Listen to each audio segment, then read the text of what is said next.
Everybody, we're at the 30th of July, 2025. Let's get into your Santa Clarita real estate update. Right now, we have 795 total active listings on the market for sale. This is going to run between single family residences, both those attached and detached. We have both types out here.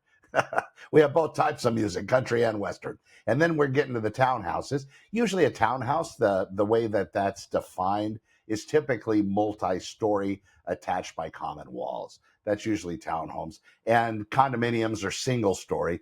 Kind of just imagine a box with an inlet, which would be the front door, and then surrounded by potentially other properties. You might share a ceiling or a floor with somebody else. Townhomes are usually bottom up, all yours, depending on how many stories. So that's kind of the differentiation factor between the single family residences, attached and detached. And in Santa Clarita Valley, as far as attached single family residences, you might share a garage wall. You might actually share a living space wall. There's some in Valencia there. There's some out in Canyon Country, of course, some in Saugus. But these properties basically are attached to another. So if you could just imagine two houses sitting together, attached by a common wall, each with their own backyard and own front yard.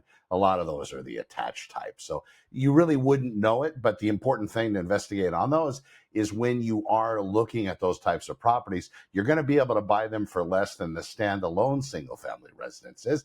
But one of the things that I always point out to buyers, we want to make sure that you do your due diligence with regard to the insurance coverage, and also look into that clue report, which is going to be around 5 years of claims. The reason being, let's say something happened in a neighbor's unit or the neighbor's home, and it impacted the home that you're going to be buying. It could be an increase or cause an increase of your insurance rates. So you want to see where that historical record happens to be. And then, of course, with everything, especially now as we're closing out July of 2025, getting into August, insurance is a big deal.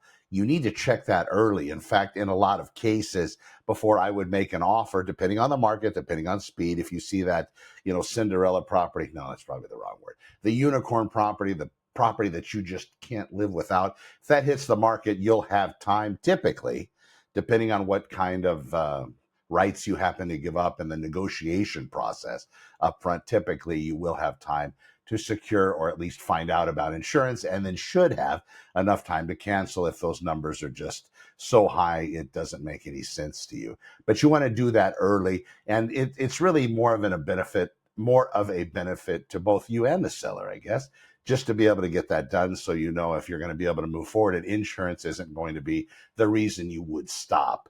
Everything else, the investigations, the inspections, the disclosures, looking at all the information that the seller is going to convey about their property, you should have time to do that. But again, if the market's hot, it is that one property, there's a lot of competition.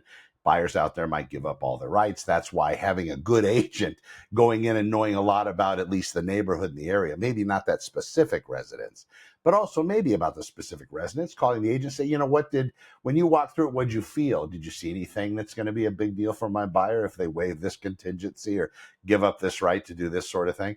Did you see any issues? And of course, that's verbal to verbal. And salespeople, oh my God, it's the best property in the world. Never seen anything like it. Well, and unfortunately, that's the way that goes. But at least your agent did their due diligence and followed up. You hiring that same agent represents you. Yeah, they're going to tell you. They're going to tell you maybe not be as upfront with you as somebody else. But that's your choice. Dual agency.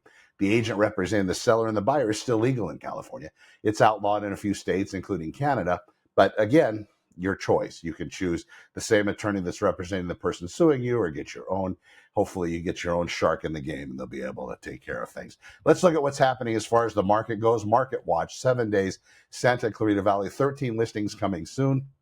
74 new listings have hit the market for sale in the past week. We have 101 properties that have had their prices changed. I gave a strategy a couple days ago when I was doing an online system or a Zoom meeting with some people, looking at those properties that have the longest time frames on the market, looking at the websites that allow you to search like this. So what I was doing is I went to santaclaritaopenhouses.com, and there I was able to change the format. So all the listings on that website show everything newest first.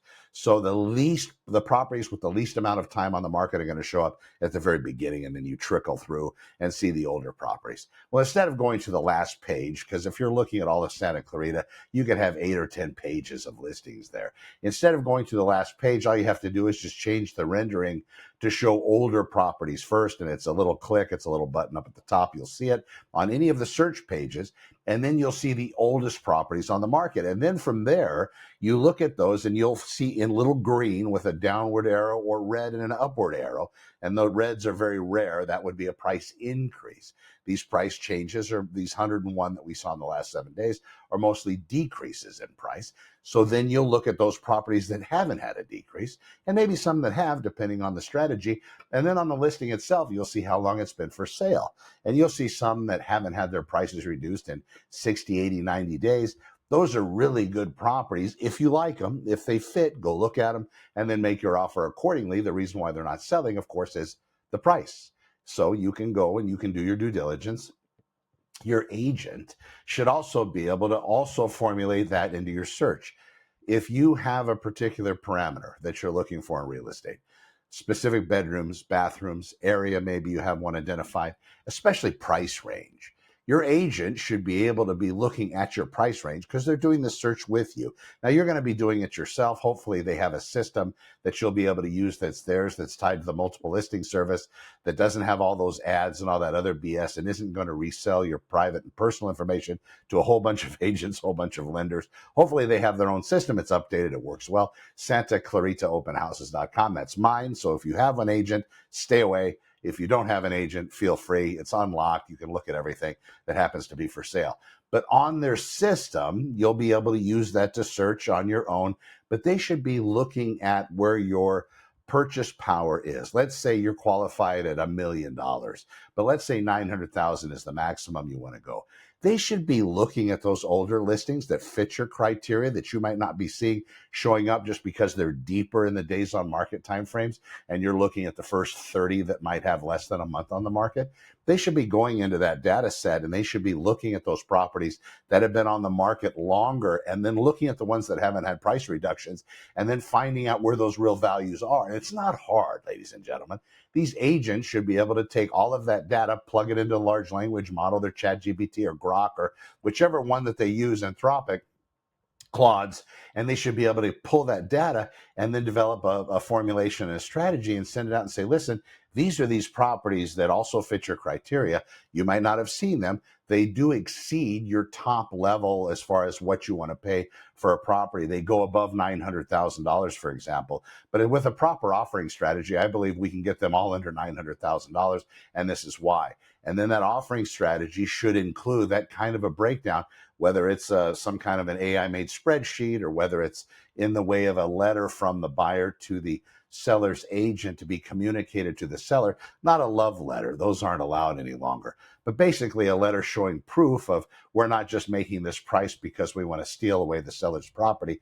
We're offering at this price because it's a good value, and that's where the data set happens to align with. And these are the sold properties that validate what we're saying, and you haven't had a price reduction, and you were overpriced at the forefront at the beginning, and so on and so forth. And then you can tie in there the days on market timeframes of other properties in the neighborhood, because if they've been on the market that long, there have been other properties that have sold. And understand, you're going to usually get the sellers aren't in a hurry, they're not in a rush. And then the question comes back is, I don't know what they're waiting for. The market is dynamically changing. Now, that doesn't mean it's going to get worse, but we're not going to see those increases that we saw back in 2020 and 2021 when the market completely blew up, and we saw that again in between the halfway point between there and today. We saw the market blow up again. Now, in the next couple of months, here's a little bit of news on the horizon.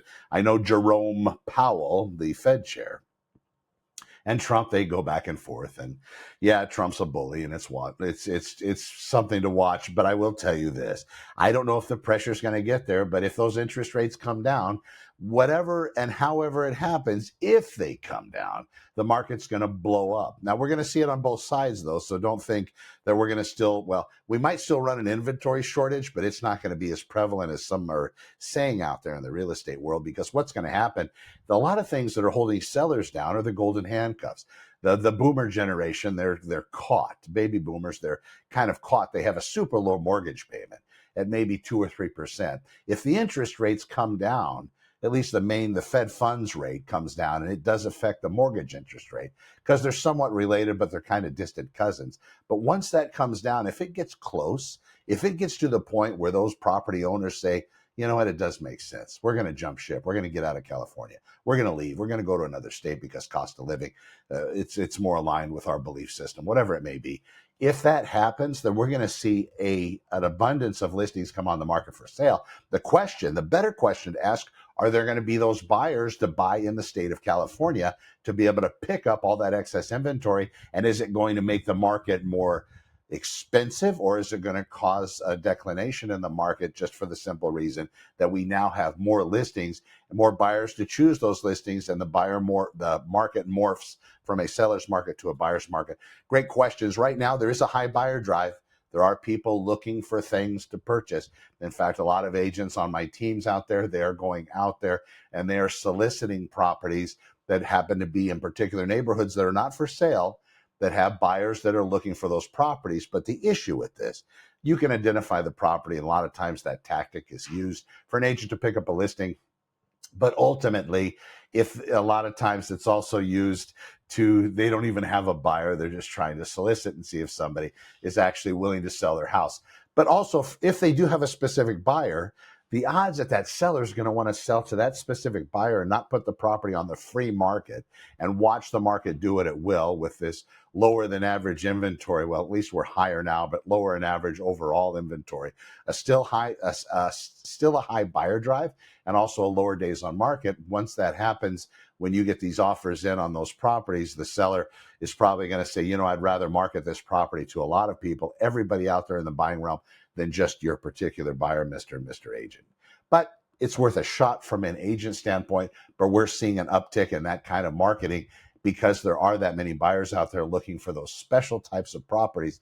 And if you're not looking and searching in the right way, if your agent isn't putting your property in some kind of a 3D Matterport virtual tour, they're really doing you a disservice. People should be able to walk through that house, have a 360-degree view up, down, and sideways to be able to look at all components before even going out there and looking at it the first time. In addition, if you think it's a good idea to put historical photos on the property because maybe your property isn't in great shape, maybe you've changed the colors of the rooms to something that most people wouldn't be able to stand, and you're going to use those older pictures maybe when you purchase that property, don't do it. When a buyer goes in there and they see that property for real in the flesh, it's hard enough for them to wrap their mind around a fisheye lens that a photographer might use, or a weird angle that shows something bigger than it really is. They're harder to wrap their mind around that, not to mention hard to wrap their mind around somebody having basically looking completely misleading when they're trying to sell their house. All right, so that's where we are currently. This is the 30th of July, 2025. I'm Connor with Honor. When you're ready, Santa Clarita openhouses.com. Also, ZoomMeSCV.com. ZoomMeSCV.com. Let's get on a call, get on a Zoom meeting. We'll find out where your real estate strategies lie, and then we'll find out the way to make them better, to maybe get you what you want in a better fashion with less effort and more of a benefit on both sides, sellers and buyers. I'm Connor with Honor. We'll see you in the next one.